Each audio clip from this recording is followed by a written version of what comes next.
Yo, you already know who the fuck it is. Asharenu from asharenu.com. We're back in this motherfucker once again. Even though it sounds like we're in a tunnel. But, there's definitely a lot of rain going on in LA. But we'll talk about that in just a second. We're going to give everybody a chance to come in. And we're going to get started. I'm going to be writing a couple things down. What's up? Get right or get left? What's up, London? Respect, London. What's up? What's up, Leandro? What's up? You in the OC? What is that? Orange County? Shout out to Orange County, if that's where you are. I believe that's what OC stands for, Orange County, if I'm not mistaken. You know what I mean? Shout out to Orange County. You know what I mean? What's up? What's up? Appreciate everybody for tuning in, watching, and all that.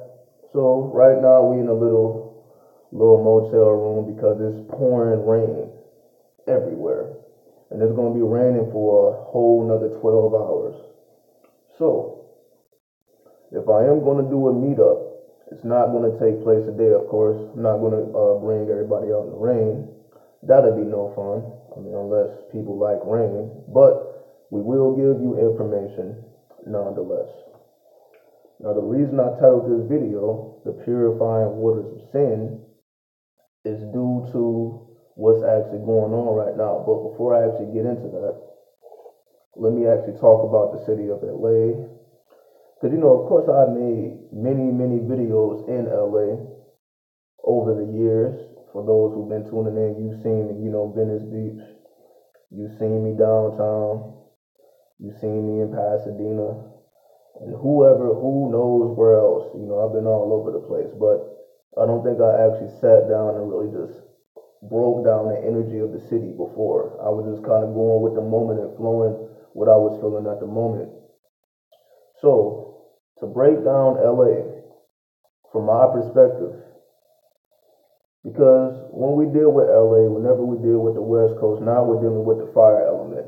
So we're moving from the water element of the East Coast to the fire element. Now, when we're dealing with the fire element, then you come to California, especially LA, you're going to notice a complete difference.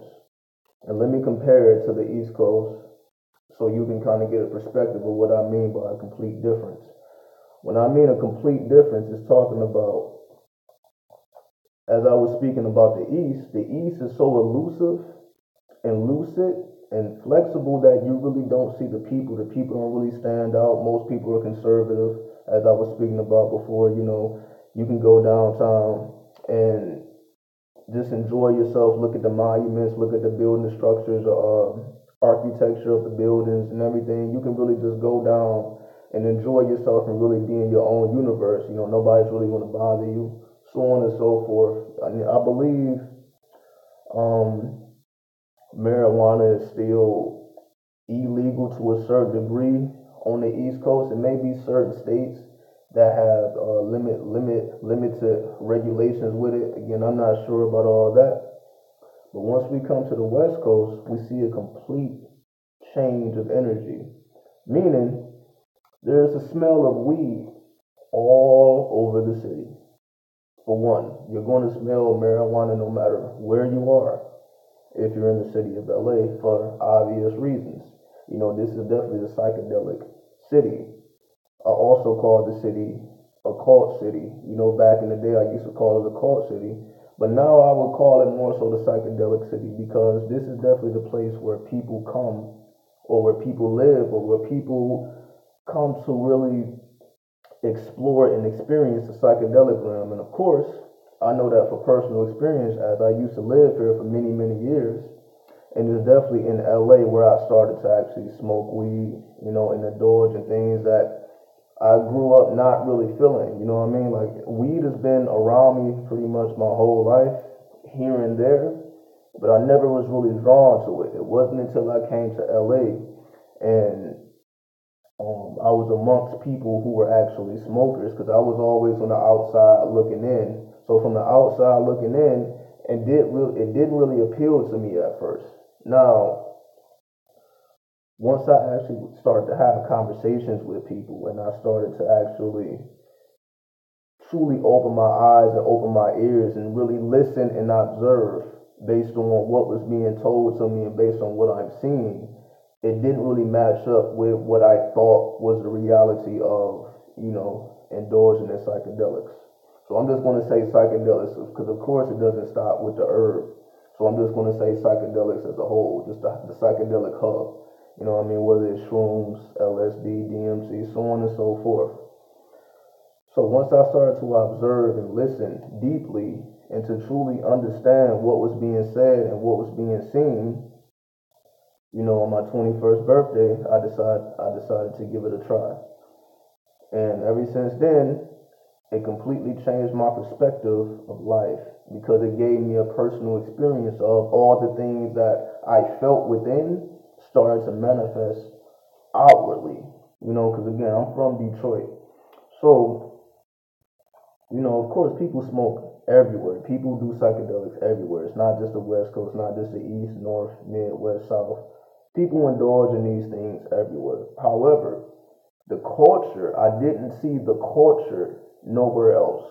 But when you come here, you actually see a culture. You actually see, people actually live a certain type of lifestyle based on these psychedelics as opposed to you just do it just because it's just a thing to do or you just like the way it feels, so on and so forth. So when I actually had the experience for the first time, all the things that I felt I already knew and my whole perspective of life was actually shown to me from the outside view. That was the first time it was manifested on an outside point of view. So of course I felt all these things, all the things that I talk about, all the things that I've ever spoken about. I've always felt this way internally, although I may not have had the words to express it, or I may not have had the ideals or the perspective to really express it the way that I would like to.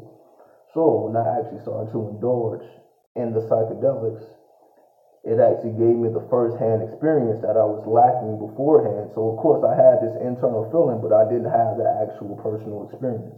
So once I gained the personal experience, it helped me to explore and to further and to expand my view on spirituality or occultism or esoteric, Gnosticism, Sufism, the subconscious mind, quantum physics, metaphysics, so on and so forth. Like my mind was able to grasp these things. I was familiar with these concepts, but I hadn't grasped the concepts at that point. So once I actually started to indulge in the psychedelics, I was able to, at least on a minute level, grasp the concepts of what's really going on from a personal first-hand experience.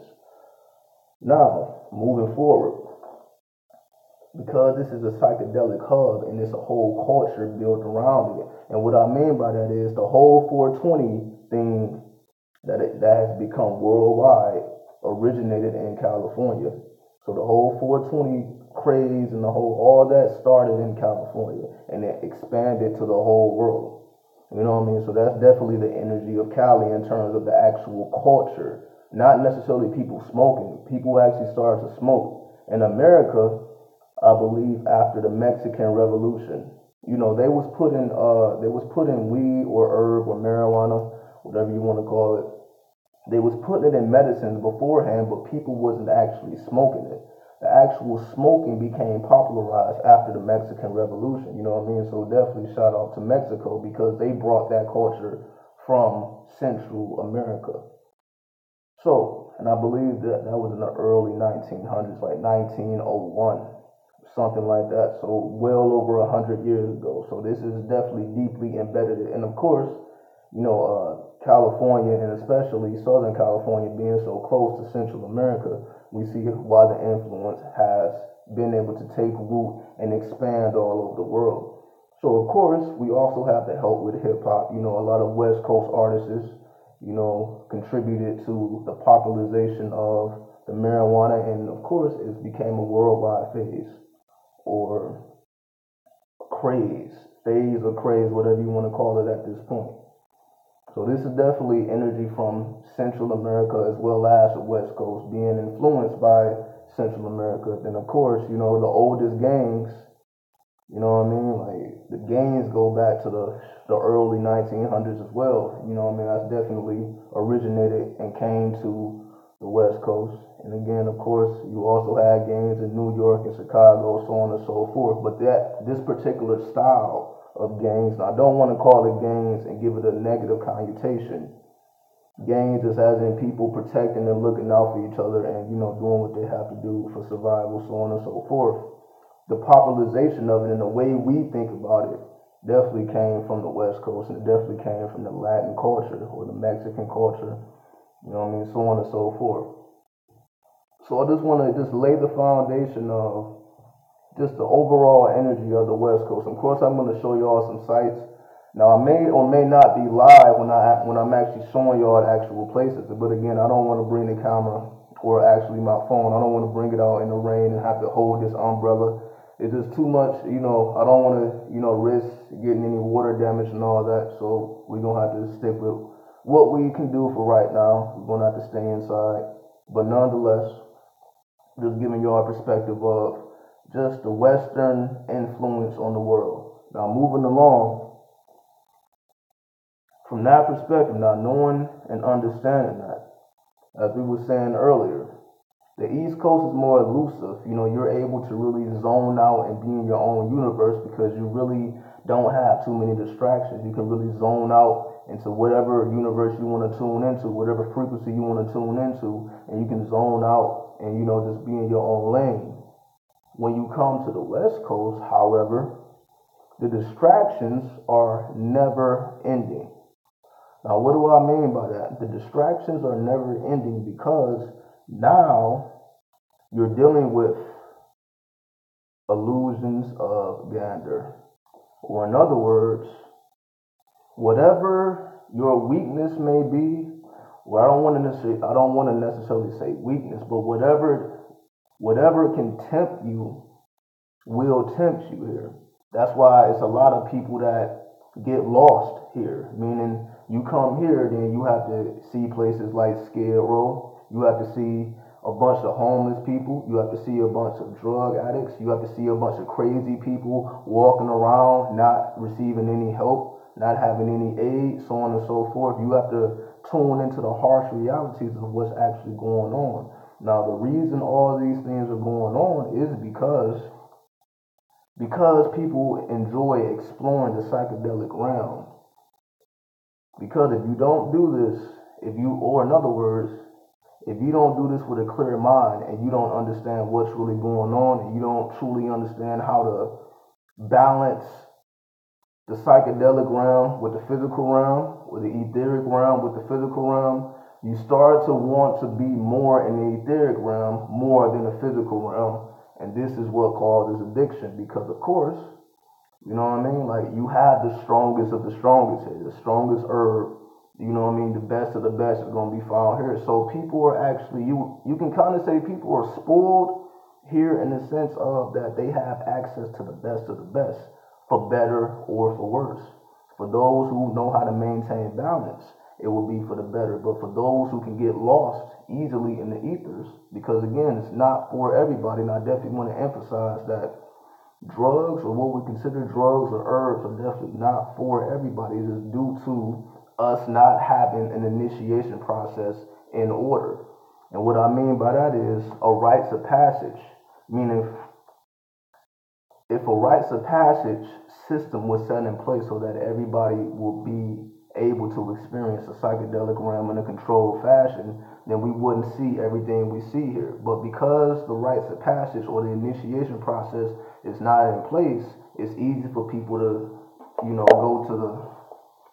go overboard at times, in other words. So going back to the distractions, when you come over to the West, whatever will tempt you can tempt you. In other words, there's a spirit that rules over this city, in particular LA. There's a spirit that rules over LA, just like I told y'all about the spirit of DC, I told y'all about the spirit of New York, so on and so forth. There's a spirit that rules this city, and you can say it's more like a Lilith spirit or a Lilith energy, or you can say, let me see another word for it. Just look up Lilith, and she has many different variations of names. But Lilith, you can definitely that's a good foundation to be laid on, that you can lay upon, and you can do your own research. Now, what I mean by that is, let's just say if you are a man and what tempts you are beautiful women, or women, that's very shapely or curvy, or exotic women, or basically women from different cultures, women that you really don't see, let's just say in other parts of the states as much. Because of course everybody is everywhere, but when you come to the West Coast, you're like in an alchemical pot where you are literally seeing people from all around the world. You know what I mean? You take a walk down Hollywood Boulevard, you walk down the whole strip, you're likely to see people from all over the world in one centralized location. It's not too many places where you're going to see that much alchemy going on at one place. Now, of course, doing some history on Hollywood, not going too deep into it, but we break down the word Hollywood, we get the number three, which is the number of Jupiter, which is the number of expansion, which is the energy of Sagittarius. If you go to the tarot cards, it's temperance, or in some tarot decks, it's art. This represents alchemy. So Hollywood is all about alchemy. However, Hollywood used to be called Hollywood Land, and they shortened it to Hollywood later on. So it used to be called Hollywood Land. And if you break down Hollywood Land, you get a number 7, which is, the spooky or the spiritual number, the most spiritual number. So it has like this gothic feel. So if you ever took a stroll down Hollywood, whether it's just the actual boulevard, or just the whole city of Hollywood, you're going to get a mix of energies. It's a mix between the energy of the number 3, or the energy of Jupiter, and the energy of the number 7, which is K2, which is the spiritual number versus the alchemy number, the number of alchemy versus the number of spirituality. So what does this mix? How does these elements play out in real time? These elements play out in real time, where again you're likely to see people from all over the world in Hollywood. At the same time, it has this spooky undertone to it. You know what I mean? Like, of course, it's a heavy Michael Jackson vibe slash thriller vibe. If you're in tune with how the energy moves. So for those who may not be in tune, you may not be able to notice it, or you may be able to notice it. It just depends on what you're tapped into and how deeply sensitive you are to the subtle movements of energy. So you have this mix of, it's alchemy going on everywhere, because there's all people from all around the world, mixing and matching with each other. You know what I mean? So you're going to see a bunch of interracial relationships from all types of people and, backgrounds, and it's just all happening all in this city. On an undertone, the spooky undertone, or the number 7 undertone, is while you have on the surface, you have all this alchemy going on, because I just call it alchemy, mixing, matching, whatever. You have all this alchemy going on the surface, and under the surface, the undertone of the alchemy is this spirit, this spirituality. This is why also you have a very spiritual energy. Again, that's why people like to do a lot of smoking. People are more in tune with spirituality, even if it's more so on a white magic level or a lighter level. People are more receptive to spiritual conversation here. You can bust out with a conversation talking about the chakras, and people most likely would know what you're talking about, as opposed to if you go to different cities, you talk about the chakras, you talk about the meridians, you talk about, things pertaining to spirituality or metaphysics or quantum physics.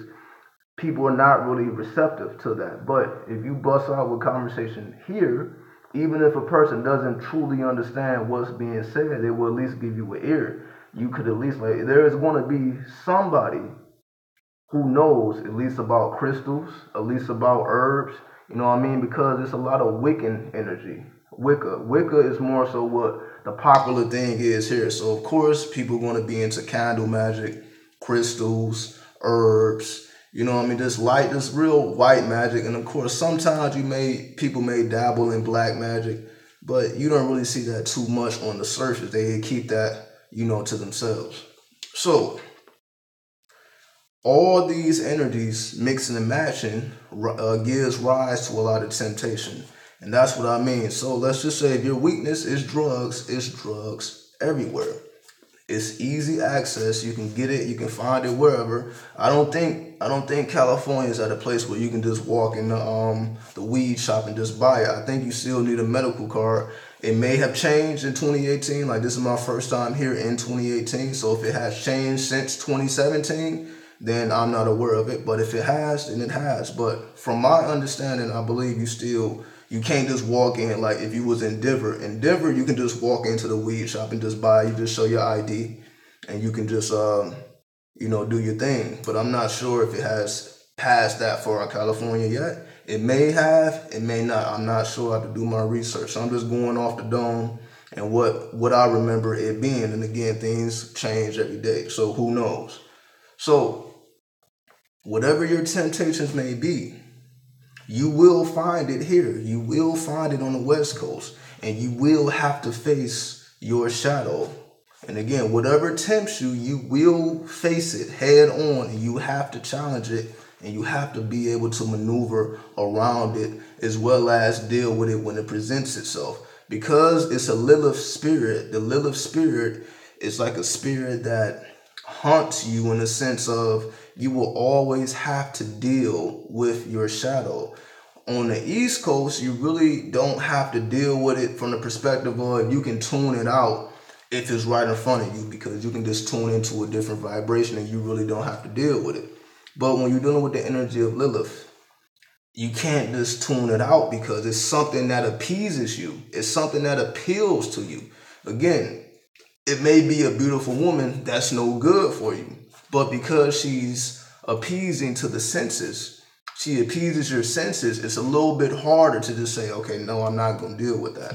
Again, or if it's, drugs or whatever your weakness, whatever your shadow side may be into, it's going to be a lot more harder to just turn your face or to turn your back towards it, because it's something that you actually enjoy doing. Now, again, there is a way to do these things and be balanced. So I'm not saying that you have to stay away from anything that you're in tune with or things that you enjoy doing, but it must be balanced with the number 7. Of course, because we're dealing with the energy of the number 3 or Jupiter, you can say Jupiter is like the spirit of Christmas, like the Santa Claus spirit. So if you want to put a personality to the energy of Jupiter, it's like Santa Claus. Santa Claus like to be jolly. Santa Claus like to be, high or drunk. It's also like the energy of Dionysus. The drunken master. So, you have people who like to stay in that realm. However, like I said, you have to balance it with the energy of the number 7 to tune into your spirituality, so that you don't go too far into the Jupiter energy, which could offset you or throw your balance off because you're not properly working the alchemy. So that's why the energies is balanced between 3 and 7. So you don't get too caught up in the fun and the party lifestyle. You can balance it out with learning spirituality while you are engaging in the psychedelic realm, if that's what you so choose to do. So you have the option to engage in the psychedelic realm, and you also have the option to balance it out with the spirituality.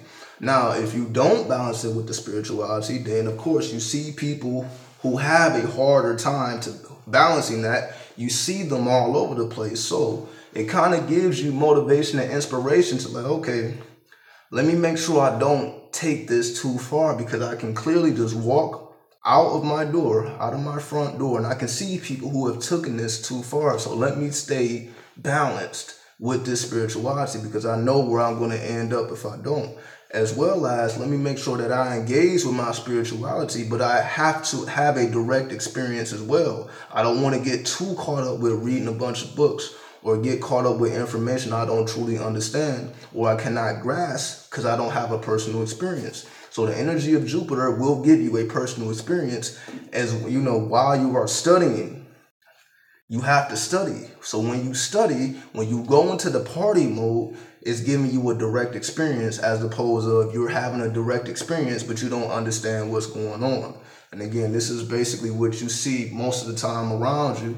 A lot of people in party mode, but they don't understand what's going on. So when they get out of the party mode, the only thing they want to do is get right back into the party mode, because there is no foundation that has been laid down. So that, okay, let me go to my party mode.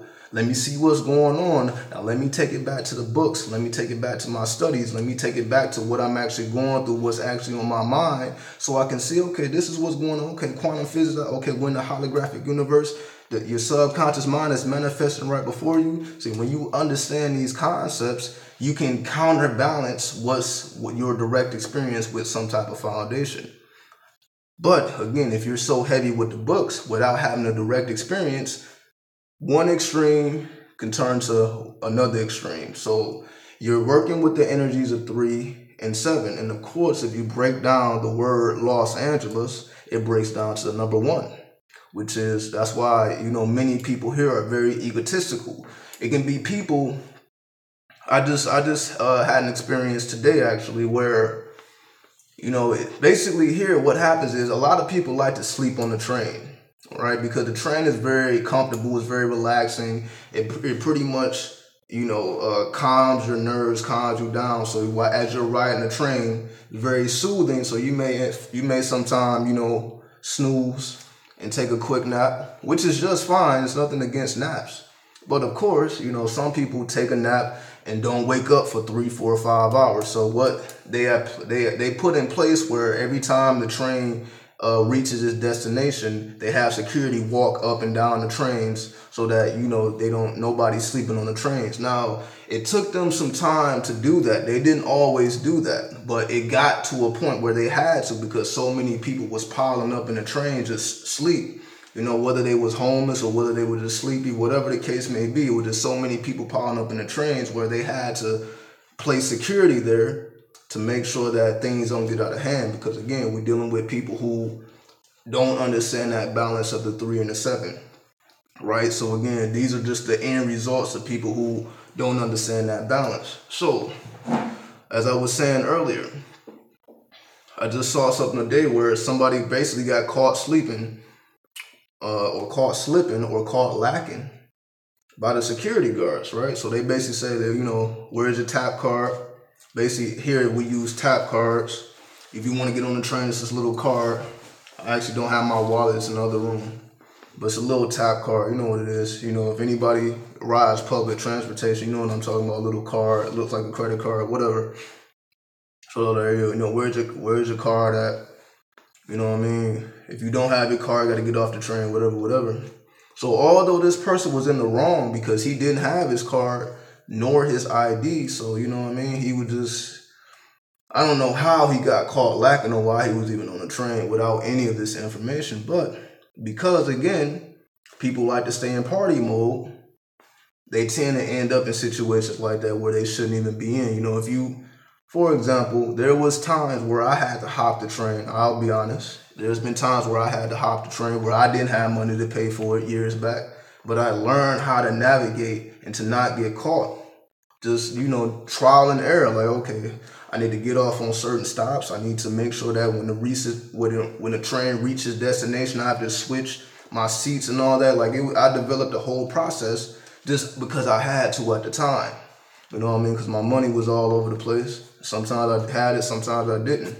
But I had to learn the game. So I would never, even if I was, high out of my mind, I had to make sure that I never got caught lacking. So, again, for somebody who's just strictly in party mode, they end up in situations where they get caught lacking because, their mind is somewhere else and there's no balance. So, when he got caught, he actually got mad at the security guards. Telling them like, yo, I'm not with the bullshit, y'all don't need to be embarrassing me in public and all this. Now, I'm bringing up all this because, like I said, if you break down the energy of Los Angeles, you end up with the number 1, or the energy of the sun. So you have people who are very egotistical here, even if they're in the wrong. So in other words, although he was in the wrong, I'm not going to say he shouldn't have been on the train, but he shouldn't have been lacking on the train. Because he was lacking on the train, he got caught up with the security, but now he's getting upset with the security, because they're just doing their job. But he shouldn't be there, or he should have, did what he had to do. Again, there's always a way, you can maneuver your way around anything if you pay attention. But because, again, he wasn't on this square, he was getting upset, mostly at himself, but it was being expressed through the security guards, you know what I mean? And it was a whole back and forth argument, but this is just a normal day in LA. This isn't nothing too crazy. And right before I got here, I actually saw it was a truck. I actually had a truck was completely totaled on the freeway. And I'm like, man, this is just another day in LA because there's just so many more people here as opposed to, you know, somewhere like Vegas or whatever. There's so many more people. All this chaos and destruction has become a part of everybody's psyche that lives here. So people don't look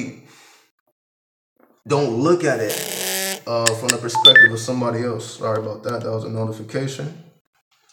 People don't look at the chaos the way that somebody else will look at it who's not used to this. Like, if you're not from this city, you may look like, yo, it's motherfuckers sleep on the fucking train and right in front of everybody. They don't care. And that's what I mean. It can be a very egotistical number. You have people who do things to be seen.